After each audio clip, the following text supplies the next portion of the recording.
ጃሉድ በአሁኑ ሰዓት ከነበረው ኪሎ ኦልሞስት ከ10 ኪሎ በላይ ጨምሯል። ኢትዮጵያ ቀደሚ በዙሪያው ላላችሁ ሰዎች መልእክት ለማስተላለፍ ነው ይሄን ቪዲዮ የምሰራው። በህብረተሰባዊ አብቢለምልሚ ጃሉድ ረመዳን ላይ ጾማል ታውቃላችሁ። በሚጾምበት ጊዜ ደግሞ ምንም አይነት ሱስ ውስጥ አይገባም። በቃ እኔ አሁን ይችላል ያልኩት ከዚህ አንጻር ነው። የረመዳን ወቅት ኮንሰርት አይሰራም ታውቃለህ። የሚመጣለት ትልልቅ ክፍያ ያለ ኮንሰርት እንኳን ሲመጣ አይሰራም።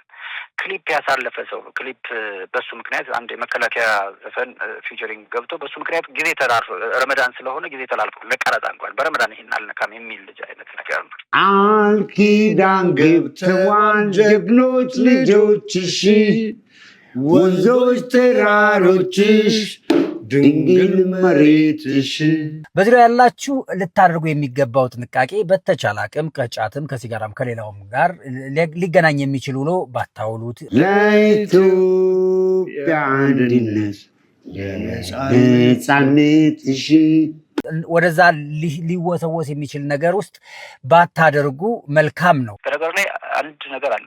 እንደወጣ ማረፊያ ቦታ ሲባል ወደ ቤተሰቡ እንዲሄድ ጠይቄው ነበር። እዛም ቤተሰቦቹ ጋር ተነጋግረን ማለት ነው። እኔ ወደዛ ሰፈር አልሄድም አለ። ለምን አልኩት። ለእናቴ ምንም ማድረግ ያላቅም እንዲህ አይነት ጨዋ ሰው ነው። በቃ አሁን የሚቀጥለው አልበሜን ሰርቼ ሙሉ በሙሉ እሱ የማገኘውን የእናቴን ቤት ካልሰራ ወደዛ ሰፈር አልሄድም የሚል ልጅ ነው። በዙሪያ የምትገኙ ጓደኞቹ እርዱት። በተለይ ሱስ የሚሆኑ ነገሮችን እሱን ሊያስታውስ የሚችል ነገር በአጠገቡ ወይም በአካባቢው አታድርጉ የሚል ጥሪ ነው።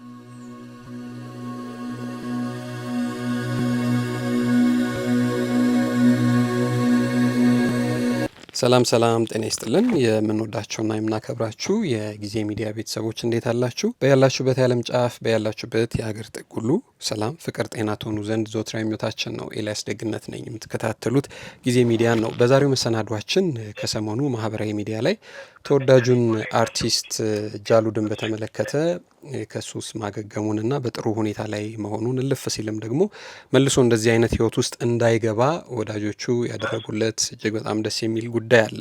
ይህንን ጉዳይ በተመለከተ ምንድን ነበር የተፈጠረው? እንዴት ነበር የቆየው? አሁንስ በምን አይነት ሁኔታ ውስጥ ነው የሚገኘው የሚለውን ጉዳይ በተመለከተ ጃሉድን ኃላፊነቱ ወስዶ በዚህ ልክ ከሱስ አገግሞ እንዲወጣ ካደረገ ሰው ጋር ተገናኝተናል። በቀጥታ የስልክ መስመር ከሱ ጋር የምናደርገውን ቆይታ እንድትከታተሉልን እንጋብዛለን። አብራችሁን ስለምትቆዩ እጅግ በጣም ከልብ አድርጌ አመሰግናለሁ። ክብር ይስጥልኝ።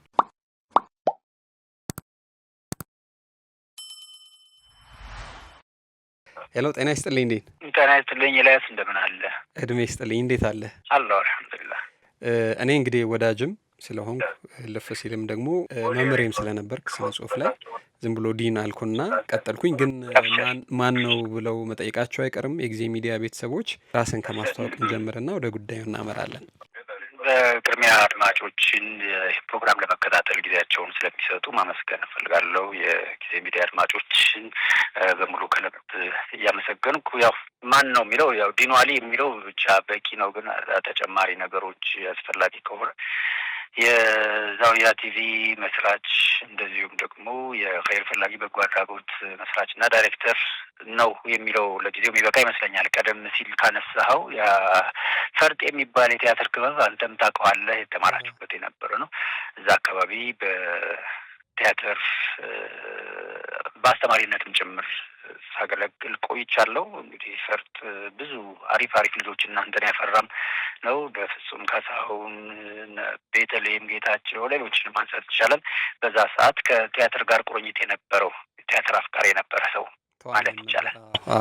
ማለታቸው ብዙ ነገሮች አሉ። ላንሳቸው ካልኩኝ እንደው አሳነስከው እንጂ ከጀርባ የምታደርገውን ነገር በጣም ብዙ አውቃለሁኝ። ብዙ ነገር ያው ተመሳሳይ የሙያ መስክ ላይ ስላለን ብዙ ነገር እያደረክ እንደሆነ እረዳለሁኝ። ፈጣሪ ሲፈቅድ በሌላ ጊዜ በአካል ብዙ የምንወያያቸው ነገሮች ያሉ ይመስለኛል።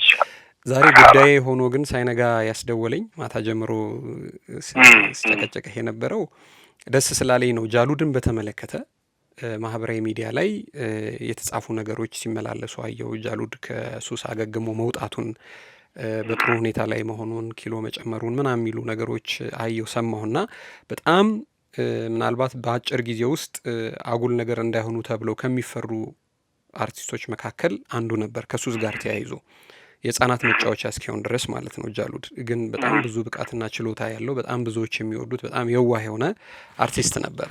ከእሱ ጋር ተያይዞ እንግዲህ ከሱስ ማገገሙን በተመለከተ ማህበራዊ ሚዲያ ላይ ጻፋችሁት። አንተም ደግሞ በቪዲዮ መጥተህ እባካችሁ መልሶ ወደዛ ነገር እንዳይገባ ብላ የሰጠኸው ማሳሰቢያ ነበረ። ከመሰረቱ እንድንጀምረው ነገሩን ምንድን ነው የተፈጠረው? እንደዚህ አይነት ነገር ውስጥ ለማውጣት ያነሳሳህ ነገር ምንድን ነው? ያው ብዙ ጊዜ ይሄ ማህበራዊ ሚዲያ ላይ የሚለቀቁ የጃሉ ቪዲዮዎች ነበሩ። ማህበራዊ ሚዲያ ላይ የሚለቀቁ ስልህ እነዚህ ሚኒስትር ሚዲያዎች ትልልቅ ሚዲያ የሚባሉት እንኳን የሚሰሯቸው ከእሱ ጋር የሚያደርጉት ቆይታ አንዳንድ ጊዜ ደስ አይልም። ሰውኛ አይደለም። በቃ ሳቅ ከመፍጠር የዘለለ ምንም ቁም ነገር የሌለው ምናልባት የእሱን ህይወት ግን ወደፊት ሊያበላሹ የሚችሉ ናቸው። ትልልቅ ሚዲያዎችን መጥቀስ አስፈላጊ ስላልሆነ አሁን እንደ ሚዲያ ህግም ገሌ ገሌ የሚባል ሚዲያ እያልክ ከመጥቀስ ይልቅ እንዲህ ዝም ብለህ እሱ አለ። ከዚያ እንደገና ደግሞ በየመንገዱ ያሉ አሁን ሚዲያ በሁሉም ሰው ኪስ ውስጥ ገብቶም አይደል ጥንቃቄ የጎደለው ዘገባ የሚሰሩ ወቅታዊ አጫጭር ቪዲዮ ቲክቶክ ላይ ለመልቀቅ የሚፈልጉ ልጆች የነበረበት ቦታ ላይ ሄደው ቀርጸው የሚለቁት ነገር አለ። የጃሉድ ባህሪ ደግሞ ሰዎች መጠቀም እስከቻሉ ድረስ ይጠቀሙ አይነት የዋህ መልካም አይነት ሀሳብ ያለው ሰው ነው። ያንን የዋህነቱን ተጠቅመው ግን ለሱ መደረግ የነበረበትን ጥንቃቄ ሳያደርጉ በየጊዜው የሚለቋቸው ቪዲዮዎች ይደርሱኛል። እና እነዛም ባየሁ ቁጥር ብዙ አስባለሁ። አንዴ ኡምራ ላይ ሆኜ እንደዛ አይነት የሆኑ መኪና ውስጥ አስገብተው የሆኑ ጩጬዎች ቪዲዮ ሲቀርጹ ታየሁኝ እና ያችን ቪዲዮ ይዤ ወጣሁ። እዚህ ስመለስ ይዤ የሚሄደውን ዘምዘም ለሱ እሰጣለሁ። ያው እንግዲህ እንደ እምነት እንደ ራስህ የምታምንበት እምነት ይኖራል። ያው ጸበል ቢጠቀም ምናምን የምትለው ነገር አለ። እንደ ሙስሊም ደግሞ ዘምዘም የሚባል ነገር አለ እና ከዛ ስትመጣ አንድ ሰው ይዞ ሊመጣ የሚችለው ከአውሮፕላኑ ሕግ ጋር ተያይዞ አንድ ጋሎን ማለት 5 ሊትር የምትይዘዋል ነው። እሷን ይዤ መጣሁና ማፈላለግ ጀመርኩኝ ለሱ ለመስጠት። አላገኘሁትም። ረጅም ጊዜ አስቀምጫት ነበረ። ከዛ የሆኑ ወዳጆች አሉ። ለምሳሌ አርቲስት ትንሳኤን የምታውቁት ከሆነ በጣም ተጫዋች፣ በጣም በጎ ልጅ ነው። ጥሩ ድምፃዊም ነው። የልደታ አካባቢ ልጅ ነው። አርቲስት ትንሳኤ ጎበና እሱ እና ነጻለም አብዲን ታውቁታላችሁ። ነጻለም አብዲ ደግሞ በቃና ቴሌቪዥን ህይወቴ ምናምን ፕሮግራም አዘጋጅ ነበረ። በጣም ጎበዝ ልጅ፣ ፊልም ደራሲ ምናምን ነው። ከእሱ ጋር የሆነ ፕሮግራም እየሰራን ነበረ እና እስቲ ትንሳኤን የምፈልገው ብሎ እንትናል ነው። እንዲሁም በእረፍት ሰዓቱ ነው ተነስቶ መጥቶ ያለበት ቦታ ይወሰዳል እና አጋጣሚ ስንሄድ 22 የለም ተከራይቶበት የነበረው ቤት ወጥቷል ምናምን ልናገኘው አልቻለም። ትንሳኤ ግን ሊኖርበት ይችላል የሚለውን ቦታ የዞረ አገኘ ነው። ልክ ሲያገኘው ከሰላምታ በፊት የሆነ ሰውዬ እኮ ዘምዘም አመጣልሃለሁ ብሎኝ ጠፋ። ይሄ እንትኑ ቀጥታ ራሱን የተናገረው እሱን ልጅ እኮ ነው ይዤልህ የመጣሁት አለው። በቃ እስቲ እንገናኛለን። ምሳ በላን፣ ዘምዘሙን ሰጠሁት። ከዛ ትንሽ ያነክስ ነበረ፣ ወድቆ ነበረ። አንዴ ዝም ብሎ ከማለፍ እስቲ ይሞከር፣ ሐኪም ቤት ቼክ እናድርገው፣ ይሄ ስብራት ሌላ ስር እንዳይሰዱ ስብራት ሊኖረው ይችላል፣ ውልቃት ሊሆን ይችላል ብለን ሐኪም ቤት ወሰድነው። በአጋጣሚ ሲሆን ቅጥቅጥ ነው እና በማስታገሻ ብቻ እንትን ሊል የሚችል ነገር ነው። የወለቀም የተሰበረም ነገር የለም አለ ዶክተሩ። ግን እስቲ እረፍት ዘዝለት አልነው። ዶክተሩም ተባብሮን እረፍት አዘዘለት። እኔ ጋር አንድ ማረፍ ያለብን እንሄድ አልኩት። እሺ ደስ ይለኛል፣ እኔ አሁን በጣም ነው ማረፍ እንፈልገው አለ። ሄድንና አንድ ቦታ ፎይ በሚባል ቤት አለ። በጣም ጎበዞች ናቸው። በዚሁ አጋጣሚ እነሱን ማመስገን ያስፈልጋል። ከዚህ ቀደም አንድ ወንድማችንን እንደዚሁ ከዛ አይነት ህይወት ወጥቶ አሁን በጥሩ ሁኔታ ያለ ልጅ አለ። እሱን ምስክር ስለነበርኩኝ በዚህም ላይ ይሰራል የሚል እምነት ነበረኝ። ሌሎችንም ሳናገር ነበረ እና ሀሊማን ምናምን ብዙዎችን ከዚህ ቀደም ገብቶ ወጥቶ እንደነበረ ምናምን ግድ የለም እስቲ ሞከር በሚለው ነው ይዘነው ስንገባ አይቶታል ቦታውን። ፎይ ስነ አእምሮና የሱስ ማገገሚያ ምናምን ነው የሚለው። እያየው ነው የገባው። ኖርማሊ ለብቻው ክፍል እንዲሆንለት አደረግን፣ ቪአይፒ እንዲሆን። ግን ማረፍ በጣም ፈልጓል። በኋላ ላይ ትንሳኤ በጣም ጎበዝ ልጅ ነው፣ በደንብ ነው የሚግባባው። ረመዳን ላይ ይካድመዋል ትንሳኤ። ጃሉድ ረመዳን ላይ ይጾማል ታውቃላችሁ። በሚጾምበት ጊዜ ደግሞ ምንም አይነት ሱስ ውስጥ አይገባም። በቃ እኔ አሁን ይችላል ያልኩት ከዚህ አንጻር ነው። የረመዳን ወቅት ኮንሰርት አይሰራም ታውቃለህ። የሚመጣለት ትልልቅ ክፍያ ያለ ኮንሰርት እንኳን ሲመጣ አይሰራም። ክሊፕ ያሳለፈ ሰው ነው። ክሊፕ በሱ ምክንያት አንድ የመከላከያ ዘፈን ፊቸሪንግ ገብቶ በሱ ምክንያት ጊዜ ተላልፎ ረመዳን ስለሆነ ጊዜ ተላልፎ ለቀረጻ እንኳን በረመዳን ይሄን አልነካም የሚል ልጅ አይነት ነገር ነው እና ትንሣኤና ሌሎች ጓደኞች ናቸው ረመዳን ላይ የሚካትሙት። ሁኔታውን ቁጭ አድርጎ አስረዳው። አቡ እኔም ደክሞኛል ማረፍ ፈልጋለሁ አለ። ጥሩ ሆነ። ሰው ፍላጎት ነው፣ ተገዶ አይደለም የገባው፣ በፍላጎት ነው የገባው። እዛች አረፈ። ከዚያ በኋላ እንትኖቹም ጎበዞች ናቸው ሐኪሞቹ በጥሩ ሁኔታ ጥሩ ትሪትመንት አደረጉለት።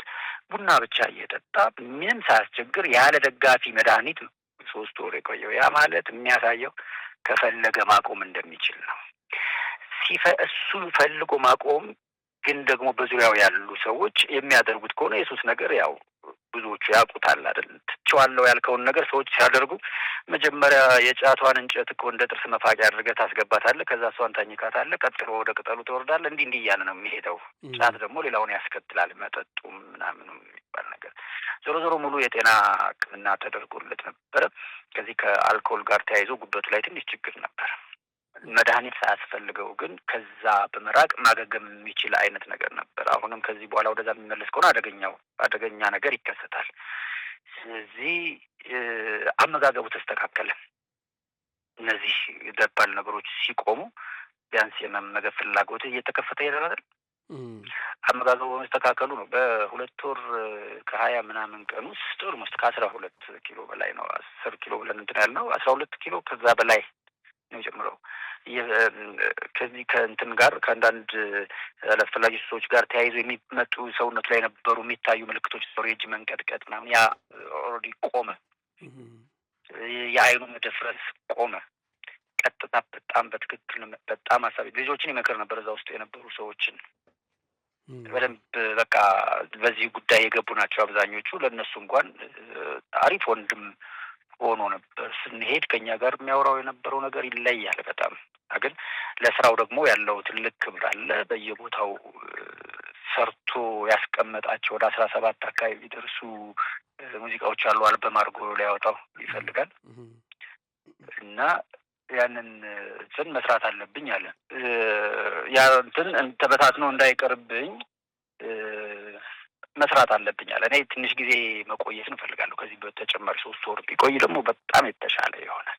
ነገር ግን አሁን ስታየው ደግሞ ራሱ ለራሱ እያሰበ ያለበት ወቅት ነው። ከዚህ አንጻር ወደ ስቱዲዮ መግባት ስላለበት ነው የወጣው።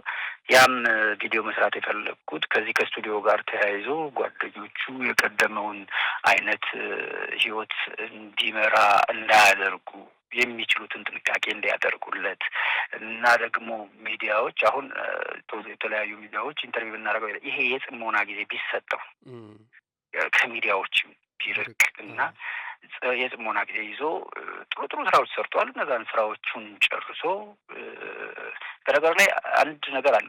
እንደወጣ ማረፊያ ቦታ ሲባል ወደ ቤተሰቡ እንዲሄድ ጠይቄው ነበር። እዛም ቤተሰቦቹ ጋር ተነጋግረን ማለት ነው። እኔ ወደዛ ሰፈር አልሄድም አለ። ለምን አልኩት። ለእናቴ ምንም አድርጌ አላውቅም። እንዲህ አይነት ጨዋ ሰው ነው። በቃ አሁን የሚቀጥለው አልበሜን ሰርቼ ሙሉ በሙሉ እሱ የማገኘውን የእናቴን ቤት ካልሰራ ወደዛ ሰፈር አልሄድም የሚል ልጅ ነው። ለእናቱ ልዩ ፍቅር አለው። ለወንድሞቹ ልዩ አክብሮት አለው።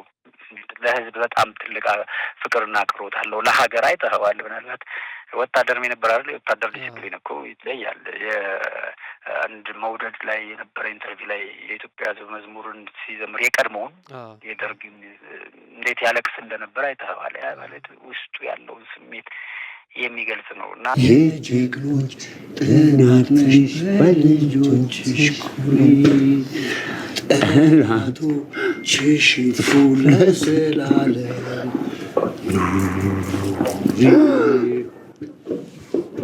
የኢትዮጵያ መዝሙር ግን ለቤተሰቡም ለእናቱም ለሀገሩም ትልቅ ፍቅር ያለው ሰው ነው።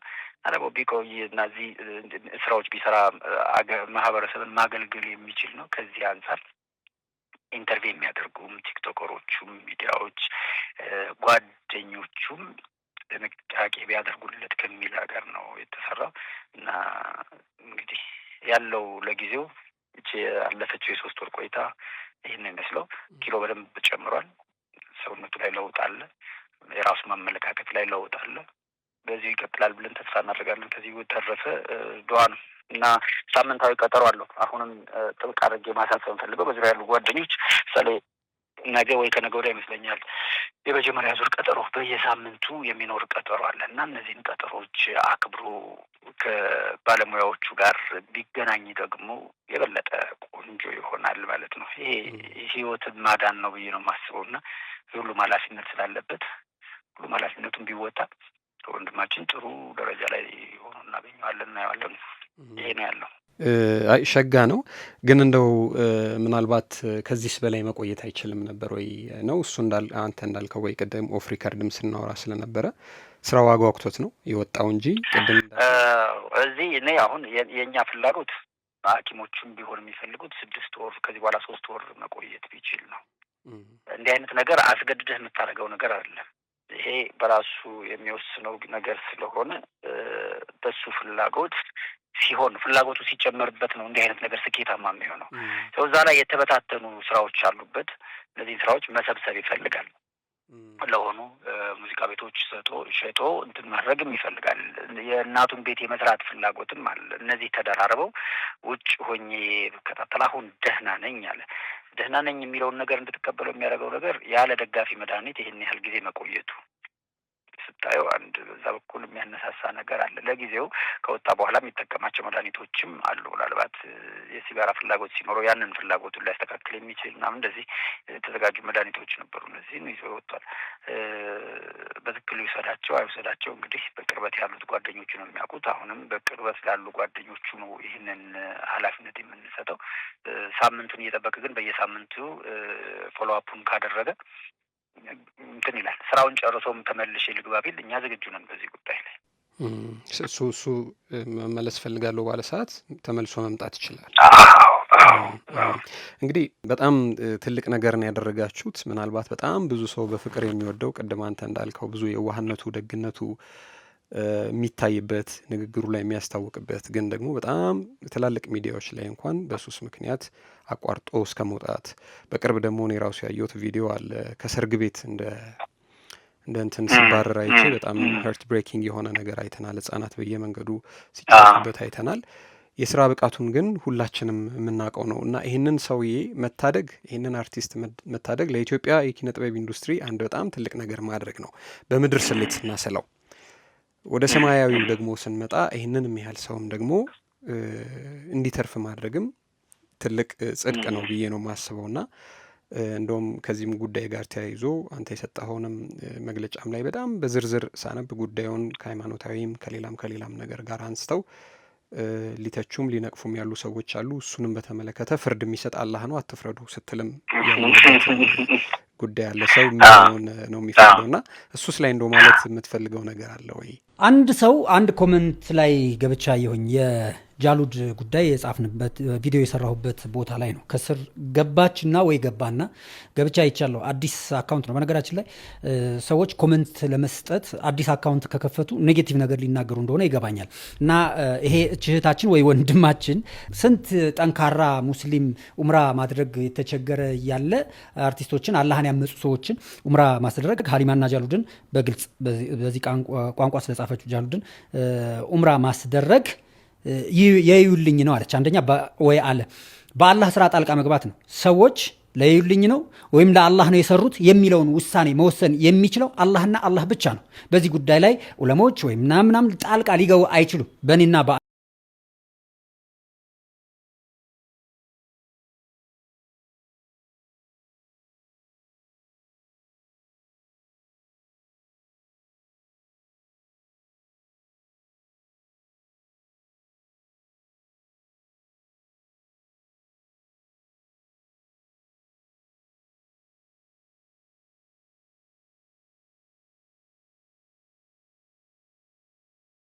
የመጀመሪያ እንደዚህ አይነት ነገር ሲታሰብ መጀመሪያ ሰውነት ነው የሚታሰበው። ሰውን ማዳን ነው። በየትኛውም ሃይማኖት ደግሞ ሰውን ማዳን ያለው ጸጋ ያለው በረከት ምን ያህል ትልቅ እንደሆነ ይታወቃል። እንደ ኢስላም የአንድን ሰው ህይወት ያተረፈ የዓለምን ህዝብ እንዳተረፈ ይቆጠራል። ሰው ቅድሚያ የሚታየው ከሰውነት አንጻር ነው። የሰው ልጅ አሁን ያለበት ሁኔታ ላይ ያለው አላህ ስለረዳውና እዛ ቦታ ላይ ስላስቀመጠው ነው። አንዳንድ ጊዜ ሰዎች ረጂ ሲሆኑ ሲመጻደቁ ታያቸዋለህ በመርዳታቸው ብቻ። ግን አላህ ደግሞ በፈለገው ጊዜ እሱን ተረጂ ማድረግ የሚችል ጌታ ነው አይደል? ስለዚህ ተረጂ ከመሆነ በፊት ትረዳለህ። እጅ ላይ ያለ የሚሰጥ ነገር እያለ ሰስተህ በሌለህ ጊዜ እጅ ላይ ምንም ባጣህ ጊዜ የምትረዳው ወይ እኔ ባደረግኩ የሚል ቁጭት ውስጥ እንጂ ሌላ ነገር አትገባም። አሁን ጃሉድ የነበረበት ቦታ ላይ የሆነው በራሱ በምክንያት ነው። ይሄ እኔ እሱ ቦታ ላይ አይደለሁም ማለት እስከ መጨረሻው እዛ ቦታ ላይ የለሁም ማለት አይደለም። ዘንድም በሱ ቦታ ሊያደርግ የሚችል ጌታ እንዳለ ታስባለህ። ስለዚህ ምንድን ነው ፈጣሪ ምንድነው የሚፈልገው? ሰዎች ወደ ተሳሳተ መንገድ ሲሄዱ መልሳቸው ነው። የምትመልስበት መንገድ አንዱ ይሄ ነው። ያንን ያደረገው ሰው የሚለው ነገር ይቀድማል። ከዛ ስለ ሃይማኖት ምናምን ታስቦ የሚሰራ ነገር አለም። አሁን እኮ ተመልሶ ሙዚቃ ነው እየሰራ ያለው። እንደ ሃይማኖት ከሆነ ሙዚቃ ክልክል ነው፣ በሙስሊም ብቻ ሳይሆን በክርስትናም ጭምር። ግን ሰውነቱ ተመልሶ በራሱ መንገድ ተስተካክሎ የራሱን ውሳኔም እንዲወስን ነጻ ምርጫውን ትሰጣለህ እንጂ ነገሮችን በሙሉ ከሃይማኖት ከዘር ከጎሳ ጋር ማገናኘት ሀገርን መግደል ነው። ሰውን አይደለም የምትገድለው። አስተሳሰብ ይሄ ጠባብ የሆነ አስተሳሰብ ነው። በጣም ሰፊ አድርጎ የፈጠረ አላህ እያለ ራስህን አጥብበህ የሆነች የመርፌ ቀዳዳ የምታክል ጭንቅላት ስታስብ የሚፈጠረው ነገር እሱን ይመስላል። ያንን ላለመሆን ደግሞ የሚደረገው ቢያንስ ለሰው ልጅ ያለውን ክብር እንድታውቅ ስትሆን ነው። የሰው ልጅ ክብር ምንድን ነው? ሁላችን እናውቃለን። በቁርአናዊ አስተሳሰብ የሰው ልጅ አከበር ነው አላቅ ነው የሚለው አላህ ነው። አላህ ያከበረውን አላህ ከፍ ያደረገውን የሰው ልጅ ነው የምልህ። አሁን ብዙ አይነት አገላለጽ አለ አይደል? እናንተ ያመናችሁ ሰዎች ስትል ያ በእምነቱ ላይ ያሉ ሰዎችን ነው። እናንተ ሰዎች ሆይ ስትል ግን አጠቃላይ ሰዎችን ነው። እዚህ ቦታ ላይ የሰውን ልጅ አከበር ነው አላቅ ነው ሲል ስለ ሃይማኖት አላወራም አለ። ስለ ተፈጠረው የሰው ልጅ ነው። እሱ ስለፈጠረው አላቆ አክብሮ ስለፈጠረው አጠቃላይ የሰው ልጅ ነው። ያንን እሱ ያከበረውን አካል አንተ የምታናንቀው ማን? አንተም ፍጡር ነህ። የሆነ ጊዜ አፈር የምትሆን ከሆነ ጊዜ በፊት አፈር የነበርክ እና ደግሞ ተመልሰህ ወደ አፈር የምትገባ ሰው አንተን ከአፈር ከምንም ያስገኘህ አላህ ያከበረውን አካል ስታናንቅ ሼም ነው፣ ያሳፍራል አይደል? በጣም በዚህ ደረጃ ሰውነትን እናስብ ነው የምለው። በቃ ሰው ይቀድማል። ከዚያ በኋላ ቀጣዩ ነገር ነው የሚከተለው። ቀጣዩ ተከታይ ነገሮች አስፈላጊም አላስፈላጊም ሊሆኑ የሚችሉ ነገሮች አሉ። ለምሳሌ የዘር የጎሳ ጉዳይ ምናምን ብታነሳ አስፈላጊ የሆኑ ነገሮች አሉ። ሃይማኖታዊ ነገሮችን ብታነሳ አስፈላጊ የሆኑ ነገሮች ናቸው። እነሱ ግን ቀጣይ ስቴፕ ነው። ሰውየው ከተረፈ በኋላ ነው እኮ ሰውም ወደ ሃይማኖቱ የሚሰብከው አይደል? ሰው ሲኖር ነው ሃይማኖት ሰባኪዎች የሚሰሩት፣ ሰው ሳይኖር አይደለም። ስለዚህ አስፈላጊ በሆኑም ባልሆኑም ጉዳዮች ላይ ሀሳብ ለመስጠት ስትቸኩል የሚፈጠር ትንሽነት ነው። ከዛ ትንሽነት እንውጣ እላለሁ። መልካም በጣም ነው የማመሰግነው ዲን። እንግዲህ እንደ ልፋታችሁ እንደ ሀሳባችሁ ተሳክቶ ደግሞ ከሱስ ነጻ ሆኖ እሱም ደግሞ ተጸጽቶ ያሳልፋቸውን ደህና ጊዜ የምናይበት ጊዜ ያምጣልን። በጣም ከልብ አድርጌ ነው የማመሰግነው። ክብር ይስጥልኝ።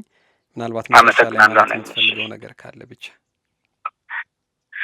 እንግዲህ ለሀገር የሚጠቅም ለሀገር የሚበጅ ነገር እርስ በርስ መተሳሰብ ነው እና ወደዛ የመተሳሰብ የመረዳዳት የመተጋገዝ ዘመን እንመለስ።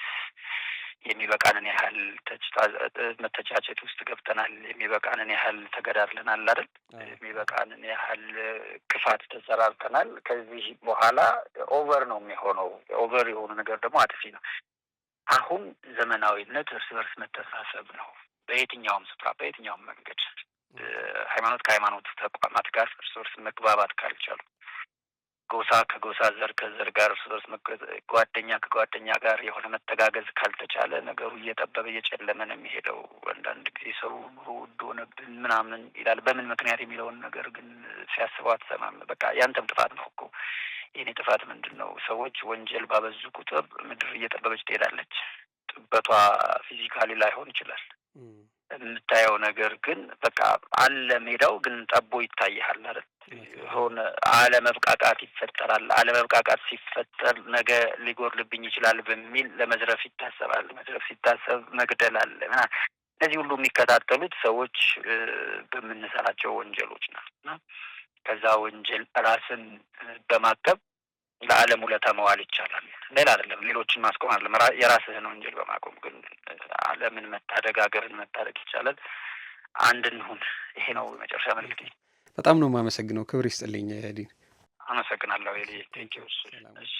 የተወደዳችሁና የተከበራችሁ የጊዜ ሚዲያ ቤተሰቦች እንግዲህ አንጋፋው አርቲስት ከጃሉድ ጋር ተያይዞ ያለው መረጃ ይህንን ይመስል ነበር። እንግዲህ እንደተባለው ከዚህ በኋላ ከሱስ አገግሞ በጣም ተወዳጅ ስራዎችን እንዲሰራ እኛም ምኞታችን ነው። አሁን ባለበት ሁኔታ እንዲቀጥል ደግሞ ለወዳጆቹ ለጓደኞቹ ጥሪ ቀርቧል። ከዚህ በኋላ መልሶ ወደ ሱስ እንዳይገባ የበኩላቸውን ጥረት እንዲያደርጉ ዲኖ አሊም እንግዲህ ጥሪውን አቅርቧል ማለት ነው። ይህንን ይመስላል ለዛሬ ያለን መረጃ። አብራችሁን ስለቆያችሁ እጅግ በጣም ከልብ አድርገን እናመሰግናለን። ክብር ይስጥልን። አሁንም ጊዜ ሚዲያን ሰብስክራይብ ሳታደርጉ የምትመለከቱን ካላችሁ ሼር፣ ላይክ፣ ሰብስክራይብ፣ ኮሜንት በማድረግ ቤተሰብ ታደርጉን ዘንድ በትህትና ጠይቅን። ክበሩልን። ጠዋት ከእንቅልፎ ሲነቁ ድንቅ የአዕዋፋት ዝማሬ የሚሰሙበትና ጤናማ አየር የተነፈሱ በሚኖሩበት አዲሱ ቤተ መንግስት ጫካ ፕሮጀክት አቅራቢያ አፓርትመንት ቤቶችን በልዩ አከፋፈል ለሽያጭ አቅርበናል። በአንዴ ለምትከፍሉ ስቱዲዮ 2.7 ሚሊዮን ብር፣ ባለ 1 መኝታ 4.8፣ ባለ 2 መኝታ 7.3 ሚሊዮን ብር እንዲሁም ባለ 3 መኝታ 9.7 ሚሊዮን ብር ብቻ። በአንዴ መክፈል ለማትችሉ ሁለት የክፍያ አማራጮችን ይዘን ቀርበናል። 20% ቅድመ ክፍያ በመክፈል ቀሪውን ያለ ወለድና ያለ ዋጋ ጭማሪ መክፈል ይችላሉ። ሁለተኛው 40% ቅድመ ክፍያ ከፍለው 60% ቤቱን ሲረከቡ መክፈል ይችላሉ። በተጨማሪም ለቢሮና ለንግድ የሚሆኑ የንግድ ሱቆችን ሳር ቤት፣ ቡልጋሪያና ፒያሳ ለሽያጭ አቅርበናል። ውጭ ሀገር ለምትኖሩ ደንበኞች ወኪል ሳያስፈልጎት ውሎን በዲኤችኤል ያሉበት ድረስ እንልካለን። ለበለጠ መረጃ በ0991 81 12 91 ሃሎ ይበሉን። ቴምር ፕሮፐርቲስ የህልሞ ማረፊያ።